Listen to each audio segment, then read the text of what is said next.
Hello everyone, welcome to Sarathi institute of law. अब जैसे कि आप सभी को पता होगा, रिसेंटली लीगल फील्ड के अंदर वैकेंसीज गवर्नमेंट जॉब की आना बहुत मुश्किल हो रखा है। पिछले कुछ समय से बहुत ही ज़्यादा लिमिटेड वैकेंसीज आ रही हैं और अगर आ भी रही है तो उसके अंदर भी नंबर ऑफ सीट्स बहुत कम है। तो इसलिए हर एक अपॉर्चुनिटी आपके लिए बहुत बहुत ज़्यादा इंपॉर्टेंट है। तो आज के इस वीडियो के अंदर हम एक ऐसे ही जॉब वैकेंसी को डिस्कस करने वाले हैं जो ना सिर्फ एक एक्सपीरियंस एडवोकेट के लिए बल्कि साथ में एक फ्रेश लॉ ग्रेजुएट के लिए भी ये वैकेंसी जो है आई है।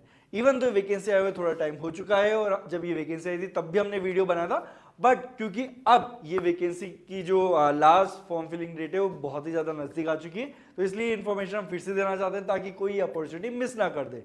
जैसा कि मैंने बोला, अपॉर्चुनिटी बहुत ज़्यादा लिमिटेड आ रही है, इसलिए आप किसी भी अपॉर्चुनिटी को मिस नहीं कर सकते हैं। ओके, तो देखिए सबसे पहले हम ये समझते हैं कि वैकेंसी है कहां पर। ये वैकेंसी है centre for trade and investment law. अगर आप इस ऑर्गेनाइजेशन के साथ अटैच होते हैं तो आपके लिए मल्टीपल ऑप्शंस खुल जाएंगे आगे। हालांकि ये जो जॉब है ये कॉन्ट्रेक्चुअल बेसिस पर होने वाली है, यानी कि परमानेंट जॉब नहीं है, लेकिन ये जो जॉब है ये आपके आने वाले समय में बहुत अलग अलग रास्ते खुलने वाली है, क्योंकि आप यहाँ पे डायरेक्टली इंटरनेशनल ट्रेड से जो है काम करने वाले हो, उन पॉलिसी से डील करने वाले हो, उन ट्रांजेक्शन से डील करने वाले हो। तो इसलिए ये वैकेंसी आपके लिए बहुत ज्यादा इंपॉर्टेंट है। अब यहाँ पर जो सबसे इंपॉर्टेंट चीज होती है कि यहाँ पर वैकेंसीज कितनी है, देखिए टोटल 9 वैकेंसीज यहाँ पर आई है, जिसके अंदर से young professional with and without prior experience 5 है, एसोसिएट 2 है, कंसल्टेंट विद और विदाउट पीएचडी 2 है। तो यहां पर देखिए यंग प्रोफेशनल के अंदर भी देखिए दो अलग अलग टाइप की कैटेगरी बना दी गई है, with experience, without prior experience, उसमें 5 है। अब जब हम आगे देखेंगे तब आपको पता चलेगा कि विद एक्सपीरियंस में भी उन्होंने 1 साल का एक्सपीरियंस मांगा है और विदाउट एक्सपीरियंस तो क्या होगा, फ्रेश लॉ ग्रेजुएट। एसोसिएट के लिए 3 ईयर का एक्सपीरियंस मांगा है, तो एक्सपीरियंस ये बहुत ज्यादा नहीं मांग रहे हैं, तो यानी कि आपके लिए ये एक बहुत अच्छी अपॉर्चुनिटी है। अब इसमें आप ये देखिए सैलरी कितनी सही और कितनी अच्छी प्रोवाइड करवाई जा रही है। अगर आप एक यंग प्रोफेशनल हैं विदाउट एक्सपीरियंस तो आपको 50,000 रुपीज आपकी सैलरी रहेगी। अगर आप यंग प्रोफेशनल है विद एक्सपीरियंस 60,000। अगर आप एसोसिएट यानी कि 3 ईयर का अगर आपके पास एक्सपीरियंस है देन 80,000 टू 1.45 लाख रुपीज, बहुत अच्छा अमाउंट होता है ये। उसके अलावा अगर कंसल्टेंट है ये तो काफी सीनियर एडवोकेट्स के लिए वैकेंसीज हैं, बट आप रेम्यूनरेशन देख सकते हो कि कितनी अच्छी यहाँ पर आपके लिए जॉब अपॉर्चुनिटी है with very decent amount of payment. अब यहाँ पर हम ये देखते हैं कि ये तो हो गया आपका पेमेंट का। अब एलिजिबल कौन कौन है यहाँ पर हम देखते हैं। देखिए यहाँ पर सबसे पहली बात तो इंडियन नेशनल होने चाहिए, तो ऑब्वियसली बात है आप सभी इंडियंस हो तो आप ये अप्लाई कर सकते हो। प्रिफरेबली होल्ड, अब देखो यहाँ पे बहुत से लोगों को डाउट होता है सर लिखा हुआ है मास्टर डिग्री तो क्या करें, लेकिन साथ में ये भी देखो प्रीफर किया गया है, यानी कि अगर आपके पास मास्टर्स डिग्री नहीं है तब भी आपका काम बन सकता है कि फिर आपको कंपनसेट करना पड़ेगा विद अदर थिंग्स, लेकिन अगर आपके पास मास्टर्स डिग्री है तो आपको ऑब्वियसली प्रेफरेंस मिलेगी। इसके अलावा यहाँ पे जो बेसिक चीजें मांगी गई है वो ये है कि इंटरनेशनल ट्रेड लॉ के अंदर डील क्या हो, इन्वेस्टमेंट लॉ के अंदर डील क्या हो, इंटरनेशनल लॉ के अंदर, देन रिलेटेड फील्ड्स। उसके अलावा राइटिंग एंड आपकी जो कम्युनिकेशन स्किल है वो काफी अच्छी होनी चाहिए, प्रेजेंटेशन स्किल अच्छी होनी चाहिए इंग्लिश के अंदर। इंग्लिश लैंग्वेज के ऊपर यहाँ पर जोर दिया गया है क्योंकि यहाँ पर आप इंटरनेशनल ट्रांजेक्शन से डील करने वाले हो, इसीलिए आपको इंग्लिश आनी चाहिए, उसके ऊपर बहुत अच्छी कमांड होनी चाहिए। इसके अलावा अलग अलग क्राइटेरिया दिए हुए हैं अलग अलग कैंडिडेट के हिसाब से। ये सारा जो हमारी वैकेंसी का जो एडवर्टीजमेंट है ये हम डिस्क्रिप्शन बॉक्स के अंदर अटैच कर देंगे, तो आप वहां पर भी जाके डिटेल्ड एडवर्टीजमेंट को देख सकते हो। इसके बाद यहां पर इंडिविजुअली जो क्राइटेरिया वो भी बात कर लेते हैं। यहां पर जो कंसल्टेंट यानी कि जो हाईएस्ट पोस्ट होने वाली है उसके लिए मिनिमम एज 50,000 रुपीज की गई है। अब जो कंसल्टेंट है ना उसके लिए मास्टर डिग्री होल्ड करना मैंडेटरी है।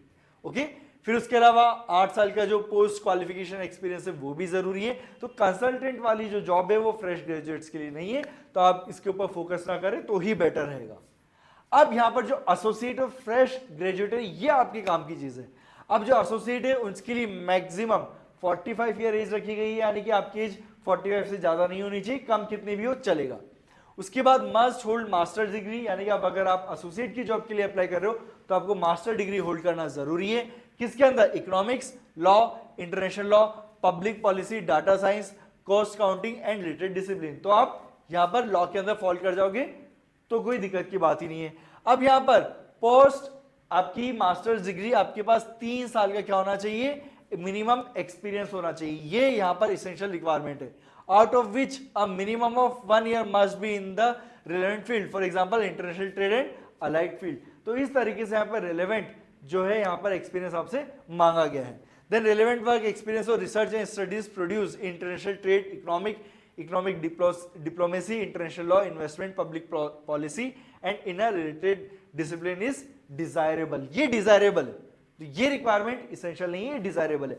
अब जैसे मैं बोला ना, ये वैकेंसी अगर आप फ्रेशर हो ना तो आपके लिए बहुत सारी अपॉर्चुनिटीज खोलेगी. तो देखो, अगर आपने एज अ फ्रेशर इस वैकेंसी के अंदर काम किया तो आप फ्यूचर में एज अ एसोसिएट इस वैकेंसी के लिए ऑटोमेटिकली एलिजिबल हो जाएंगे. और इमेजिन करके देखो, अगर आपने as a professional young professional में काम किया है तो एसोसिएट में भी आपको प्रेफरेंस दी जाएगी, क्योंकि आप ऑलरेडी वैसा काम हैंडल कर चुके हो, आपको पता है कि काम क्या करना है. और यंग प्रोफेशनल जिसके अंदर सबसे ज्यादा लोग अप्लाई करने वाले हैं, मैक्सिमम एज जो अलाउ की गई है वो है 35 ईयर. अब यहां पर आपके लिए must hold a master degree in the area such as economics, law, international law, public policy, data science, cost accounting और related discipline, consistently good academic record with at least 55%. यानी कि आपको मास्टर्स डिग्री होनी चाहिए, साथ में 55% आपके मार्क्स होने चाहिए. Must have minimum 1 year post qualification experience, relevant work experience of research and studies produced in international trade, international law, investment, public policy और related discipline is desirable. अब ये है विदाउट एक्सपीरियंस, है ना. विदाउट एक्सपीरियंस में क्या किया गया है, मस्ट होल्ड बैचलर्स डिग्री. पहली बात तो 28 साल मैक्सिमम एज अलाउड है और बैचलर डिग्री होनी चाहिए और मास्टर डिग्री. अब देखो, जो फ्रेश लॉ ग्रेजुएट है इनके लिए मास्टर डिग्री एक ऑप्शन रखा गया है.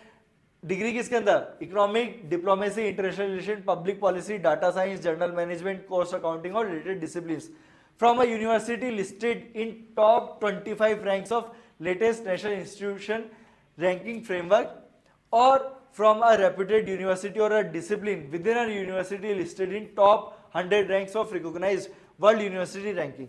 अब यहां पर ये थोड़ा सा जो है क्राइटेरिया थोड़ा सा इश्यू क्रिएट कर सकता है, लेकिन अगर आप एक अच्छे इंस्टीट्यूट से पढ़े हुए हो, आपकी डिग्री वहां से, तो वहां पर आपको इश्यू नहीं आने वाला है. तो आप यंग प्रोफेशनल के लिए विदाउट एक्सपीरियंस के लिए एलिजिबल हो. और अगर आप यहां पर 1 साल के लिए एक्सपीरियंस के साथ अप्लाई करते हो तो वहां पर आपको एज सच यूनिवर्सिटी का इश्यू नहीं आने वाला. तो यहां पर दोनों तरीके के कैंडिडेट्स का ध्यान रखा गया है. तो इसलिए मैं बोल रहा हूं ये अपॉर्चुनिटी बहुत ज्यादा आपके लिए अच्छी होने वाली है. अब देखो प्रोसेस क्या है. Process simply only complete application received by the deadline will be evaluated and on behalf of the application will be shortlisted for the second round. यानी कि फर्स्ट राउंड आपका है ही नहीं, बस आपको एप्लीकेशन भेजनी है, वो आपका फर्स्ट राउंड हुआ. सेकंड, जिनको शॉर्टलिस्ट करेंगे, अब ध्यान रखना जितने लोग अप्लाई करेंगे सबका सेकंड स्टेज का एग्जाम नहीं होगा. आप अप्लाई करोगे, उसके बाद आपको शॉर्टलिस्ट किया जाएगा on the basis of your application for the second stage. Second stage क्या होने वाले, रिटर्न टेस्ट प्लस इंटरव्यू होगा. यहाँ पर आपको ईमेल के थ्रू सब कुछ बता दिया जाएगा. Then the written test will be assess the candidates competence and skill in international trade law. Basically जो आपका यहाँ पर पूरी तरीके से टेस्ट होगा, रिटर्न टेस्ट, वो ये देखा जाएगा क्या आप ये इंटरनेशनल ट्रेड को हैंडल कर भी सकते हो, नहीं कर सकते. पूरा फोकस यहाँ पर इंटरनेशनल ट्रेड के ऊपर रखा गया है, तो उसके बारे में आपको अच्छे से पता होना चाहिए. तो ये बिल्कुल बेसिक सी इंफॉर्मेशन है. प्लस अगर आपको इसको डिटेल में इंफॉर्मेशन चाहते हैं तो जैसा मैंने बोला ऑलरेडी पीडीएफ इस वीडियो के डिस्क्रिप्शन में अटैच्ड है. आप उस लिंक पर क्लिक कीजिए, वहां पर आपको सारी डिटेल्स मिल जाएगी, कैसे अप्लाई करना है, कहां पर जाना है, कैसे फॉर्म फिल करना है, सारी डिटेल्स वहां पर एलिजिबल है, अवेलेबल है. सॉरी. तो मैं आपको फिर से बोल रहा हूं, ये अपॉर्चुनिटी बहुत ज्यादा जरूरी है आप सभी के लिए. आपके लिए फ्यूचर में आपके लिए बहुत सारे अलग अलग ये ऑप्शंस ओपन कर देंगे. ध्यान रखना, यहां पर जो लास्ट डे ऑफ एप्लीकेशन है वो है 20 अप्रैल, यानी कि अब 10 दिन बचे हैं. आपको इस 10 दिन के अंदर इस पोस्ट के लिए अप्लाई करना है. मैं आपको बोलूंगा अगर आप यंग प्रोफेशनल हो तो प्लीज इस अपॉर्चुनिटी को मिस मत करना. बहुत ज्यादा जरूरी होने वाली है अपॉर्चुनिटी, क्योंकि आप देखिए करंटली लीगल फील्ड के अंदर वैकेंसी आना काफी मुश्किल हो गया. इसलिए जो भी अपॉर्चुनिटी मिले उसे ग्रैब करो. उसके बाद अगर आपको लगता है कि नहीं यार मुझे तो स्विच करना है या मेरा एम तो कुछ और है, तो फिर आप उसके ऊपर फोकस करो. लेकिन फर्स्ट प्रायोरिटी आपकी होनी चाहिए एक अच्छी जॉब को सिक्योर करना. So that's all for today. अब मिलते हैं एक नए वीडियो में एक नई वैकेंसी के साथ. तब तक के लिए गुड बाय.